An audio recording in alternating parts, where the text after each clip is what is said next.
The letter said 3 words that emptied out my chest: property to be seized. I read it twice by lamplight, folded it small, and put it in my boot where I wouldn't have to look at it again. $12 owed to the bank in Prescott, due by the first snow, and I had $4 and a mule that was going lame. That was the whole of my fortune at 26 years old. My name is Ezra Colt, and I had built half the barns in Yavapai County with these 2 hands. And still I could not build myself out of a hole. I'd lost the family spread 3 winters back. After my father died and the debts came out from under the floorboards like rats. Since then, I hired myself out, carpentry, fencing, whatever paid in coin instead of promises. Pride is a strange thing to carry when you've got nothing else. I kept my shirts mended and my boots blacked. Because a man could lose his land and his herd and still walk into a job looking like he hadn't lost anything at all. That was how I came to the Whitfield Ranch, 10 miles west of Prescott. Answering a notice nailed to the feed store door. Carpenter wanted, good pay. Ask for Mr. Whitfield. Ambrose Whitfield ran the largest spread in 3 counties. Cattle and timber both, and men said he'd buried 2 wives and raised 1 daughter alone, and that the daughter ran the house like she'd been born holding a ledger. I found him on the porch. A broad man going gray, chewing on nothing the way some men do when they're deciding whether to trust you. "You the carpenter," he said. "Not a question." "Ezra Colt, sir. I do good work. Everybody says that. My daughter'll tell you if it's true." He turned and hollered toward the house. "Rosalind." She came out, wiping flour from her hands onto her apron. And I will tell you plain, I forgot for a second what I was there for. Not because she was soft and pretty in the way. Songs describe women, though she was that too, but because she looked at me the way a woman looks at a fence post she's deciding whether to lean on or tear down, sharp, weighing. "This is the one you hired?" she said to her father, like I wasn't standing there. "This is the one applying," Ambrose said. "You'll decide if he's hired." Her eyes went over me slow, boots to hat, and I felt every patch in my shirt like it was lit up with a lantern. "What can you build?" "Anything with 4 corners or none," I said. "Barns, fences, furniture. I built a church pew once that's still holding a whole congregation's weight of Sunday sinners." She didn't smile. "We need a bed frame. My room. The old one broke under a bear of a winter storm that came through the roof before we patched it. And I've been sleeping on a pallet on the floor for 2 months like a dog. I can build you a bed." "Ma'am, Miss Whitfield," she corrected, "and I'll be watching how you do it."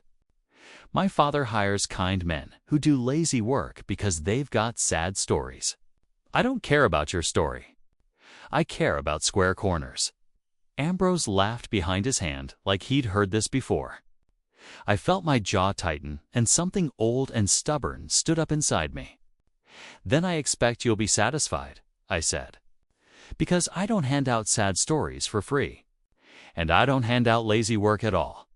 That earned the smallest crack of a look from her, not quite approval, but not dismissal either, before she turned and walked back into the house.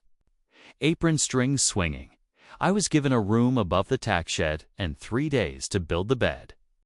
Simple enough work for a man who'd once framed a whole barn in a week with 2 other hands. I chose good oak from their own stock, seasoned and dry, and I worked slow on purpose. Because slow work was honest work. And because, though I wouldn't have said it aloud, I wanted her to come and watch. She did, more than once. She'd stand in the doorway of the room they'd cleared for me to work in, arms crossed, and ask questions that weren't really questions. "You're using dovetail joints for a bed frame. Most men just nail it. Nails pull loose. Joints hold 100 years. You planning on this bed lasting 100 years?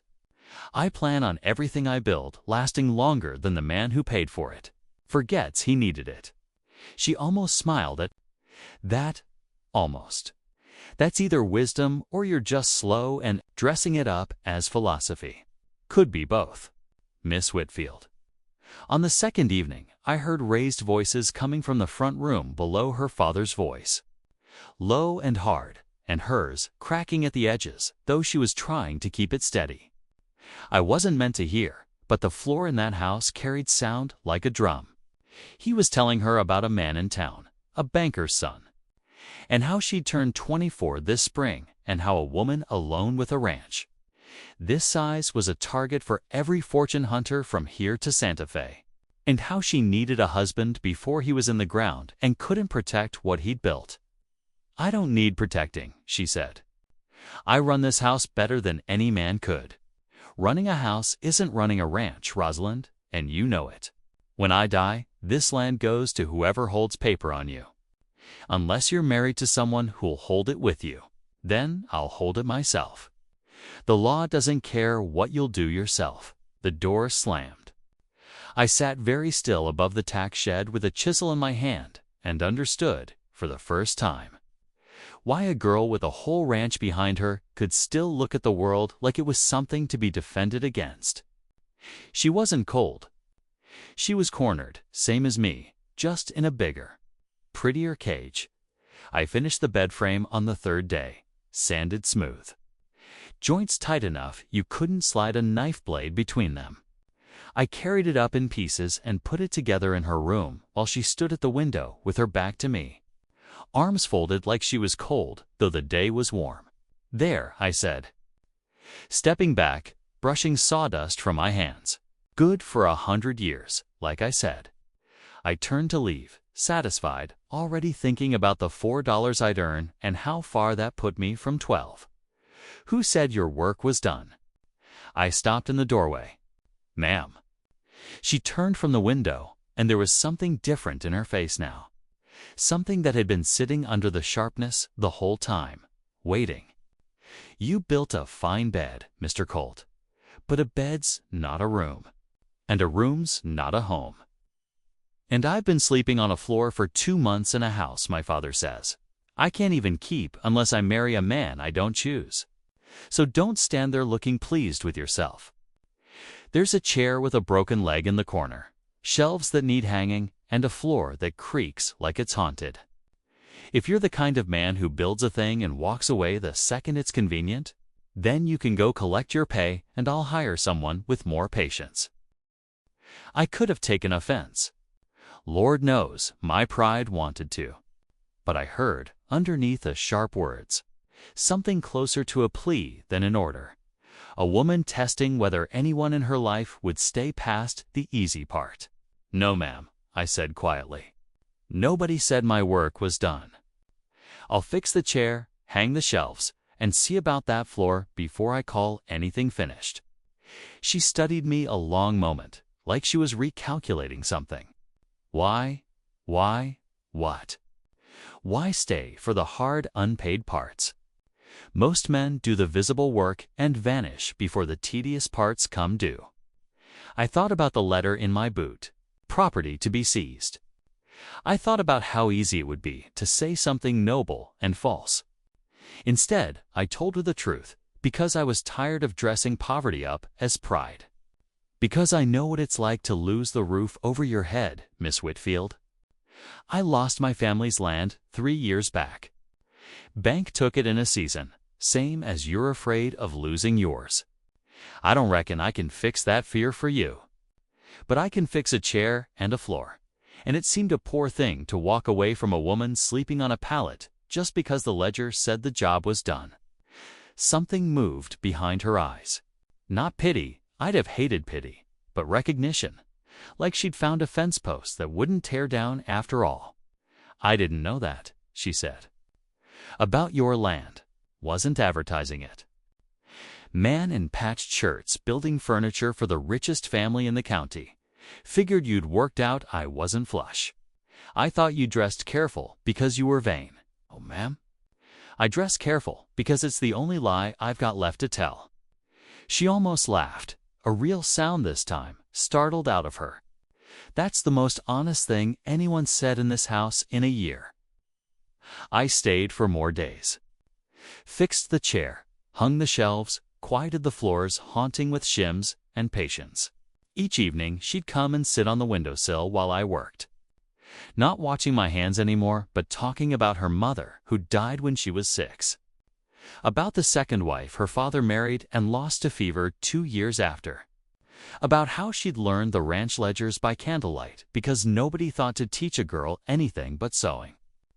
And taught herself anyway, out of spite and necessity both. "You could have married," I said once. "Plenty of men would want a woman who can run a ranch better than they can." "Plenty of men want land," she said. "Fewer want a wife with an opinion attached to it. I'd rather sleep on a floor another 2 months than marry a man who wants my father's cattle and my silence." "That the banker's son your father mentioned?" She looked at me sharp. "You were listening." Floor carries sound.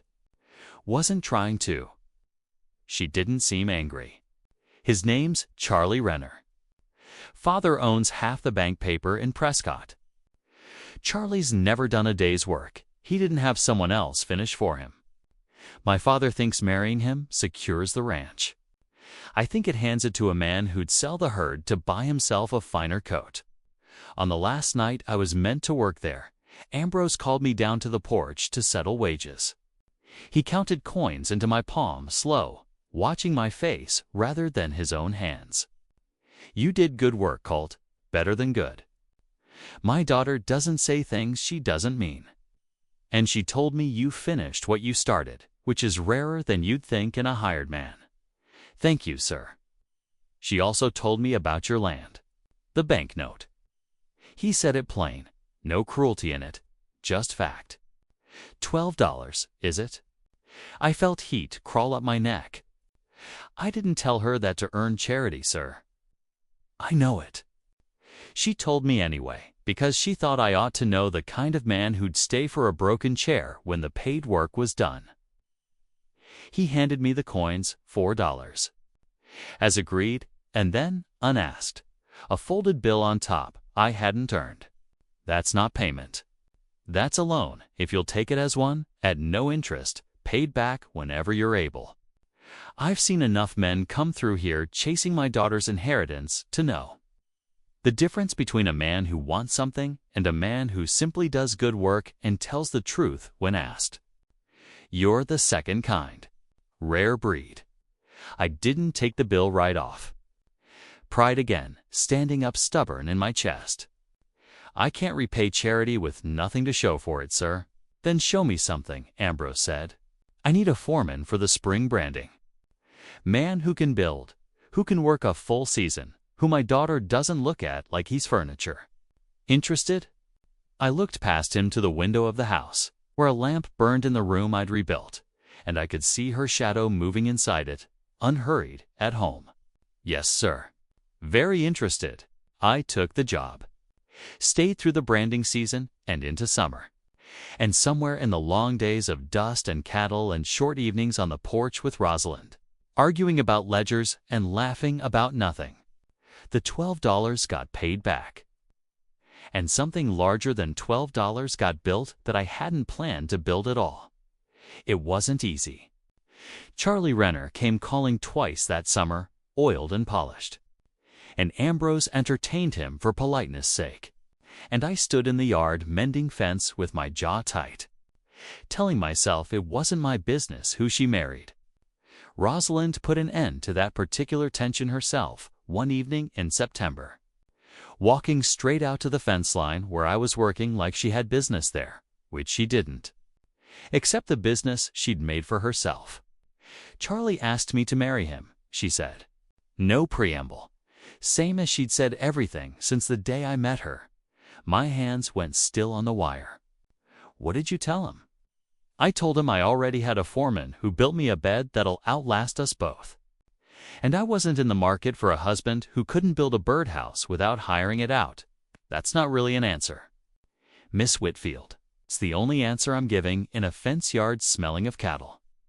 "Mr. Colt, if you want a clearer one, you'll have to ask me something first." I set down the wire cutters. My hands were shaking slightly, which embarrassed me. given I'd built barns and buried my own father without shaking half so much. Rosalind, I've got no land, no herd, nothing but a foreman's wage and a debt I only just paid off. I can't offer you what Charlie Renner can. Charlie Renner offers cattle and a house he didn't build and a name he didn't earn, she said. You offered to fix a chair nobody was paying you to fix. I've thought on it a great deal, and I've decided I'd rather have the chairman.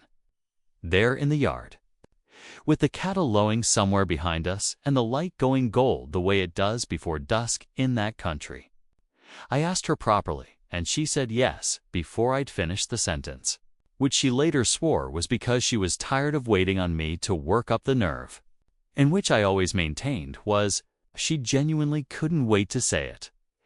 Ambrose gave his blessing without needing to be asked twice, though he made me promise, half joking and half not, that I'd build them a proper table for the wedding supper with my own 2 hands. Joints tight enough to last 100 years. I did. It's still standing in that dining room today, worn smooth at the edges from 20 years of elbows and letters written and children's homework done under lamb-plodge tea. We buried Ambrose 8 years later. An old man content, having watched his ranch pass not to a fortune hunter, but to a daughter who ran it fierce and fair, and a son-in-law who never stopped building things that were meant to outlast him. Rosalind still keeps the bed frame I made that first week, moved now into what used to be a spare room, though we've long since built a finer one for ourselves. She says she keeps it as a reminder. I ask her every so often, a reminder of what exactly? She always gives the same answer, that the finest thing a man ever built for her wasn't a bed at all. It was the choice to stay after the easy part was finished and keep building anyway.